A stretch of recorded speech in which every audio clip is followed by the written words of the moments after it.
ભાષા લખેલી છે અને એ એકદમ પ્રાચીન ભાષા છે. પ્રાચીન સમયમાં આપણે ભોજપત્ર ઉપર જે રાજા મહારાજા પોતાનો વિજય થયો હોય, કોઈ યુદ્ધ જીતા હોય, બરાબર, કોઈ રાજ્યની માહિતી લખવી હોય, બરાબર, તો એ બધી માહિતી એમને લાંબા સમય સુધી સાચવવા માટે શેમાં લખતા હતા? ભોજપત્ર ઉપર. જે હિમાલય ઉપર ભુજ નામનું જે વૃક્ષ થાય છે એની આંતર છાલ ઉપર આ લખાણ લખવામાં આવે છે. બરાબર, આ તમે લખાણ જોવો છો કઈ ભાષામાં દેખાય છે તમને? પ્રાચીન ભાષામાં પ્રાકૃત એટલે કુદરતી પ્રાકૃત અને પાલી અને સંસ્કૃત ભાષામાં મોટાભાગના રાજાઓએ લખાણ લખવામાં આવ્યા છે. બરાબર, યાદ રાખો. પછી આ તાડપત્ર છે, તો તાડ એટલે તાડનું પરિણામ પાંદડું, બરાબર, જેમ કે આપણે અત્યારે કેળનું પાંદડું આવે એ રીતના તાડનું વૃક્ષ, તાડનો ગોળ આવે. કેમ આપણે ખજૂરનું ગોળ આવે, ખજૂરના પાંદડા આવે, એ રીતે તાડના પણ પાંદડા આવે છે. તમે જોઈ શકો છો એની ઉપર પણ લખાણ લખવામાં આવતું. જો પ્રાચીન સમયમાં ખબર પડી? એવી રીતે પછી તાડપત્ર, ભોજપત્ર, પછી શિલાલેખ, બરાબર, પછી તામ્રપત્ર કે જે તાંબાના પત્ર ઉપર લખવામાં લખાણ આવતું હતું. બરાબર, એ રીતે જો આ વિડિયો એટલે ખ્યાલ આવે. પ્રાચીન સમયમાં માનવી લખવા માટે તાડપત્રો અને ભોજપત્રોનો ઉપયોગ કર્યો, જેને આપણે હસ્તપ્રત કહીએ છીએ.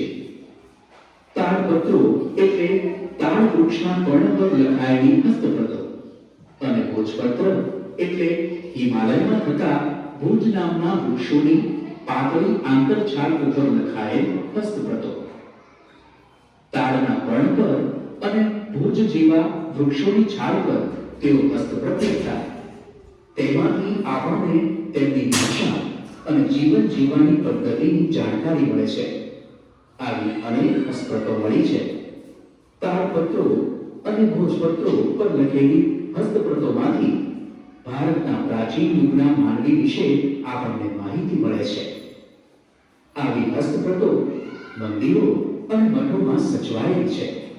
તેમાં સંસ્કૃત, પ્રાકૃત અને તમિલ ભાષામાં લખાણો મળે છે. કવિતા, નાટકો, વાર્તાઓ અને મહાકાવ્યો પણ તાડપત્રો અને ભોજપત્રો પર મળી આવ્યા છે. તે પોથી સ્વરૂપે પણ સચવાયેલા છે, જેમાં ધાર્મિક રીત રિવાજો, સામાજિક માન્યતાઓ, રાજાઓની જીવનશૈલી, વિજ્ઞાન, શિક્ષણ, દવાઓ, પ્રાણીઓ વિશે મોટા પ્રમાણમાં માહિતી મળે છે. શિલાઓ અને પથ્થરો પર કોતરેલા કે જો આ તમને શિલાલેખ દેખાય છે, આ પથ્થર છે, જો દેખાય છે પથ્થર આરસનો હોય કે ગમે હોય, તો એ આરસના પથ્થરમાં જો કે એ ઓ આપણી જૂની ભાષામાં બધા અક્ષર પાડેલા. જો પછી આ ભાષા આપણે વાંચી પણ નથી શકતા. ઉર્દુ હોય, અરબી ભાષામાં હોય, પ્રાકૃત હોય, સંસ્કૃત હોય, જે જૂના મહારાજા પોતાનું વિજય હોય, એની અંદર યુદ્ધ હોય અથવા રાજ્યની માહિતી જે લાંબા સમય સુધી સચવાય એના માટે લખતા હતા. તો એ શિલાલેખ શું કહેવાય? શિલાલેખ. પથ્થર પર કોતરેલો લેખ જે લાંબા સમય સુધી ટકે. બરાબર, આવો શિલાલેખ ક્યાં આવેલો છે? જૂનાગઢમાં આવેલો છે. સમ્રાટ અશોક, બરાબર, એ ત્યારે જતો જોવા, બરાબર, અને શિલાલેખ કહેવાય. લખેલા લેખ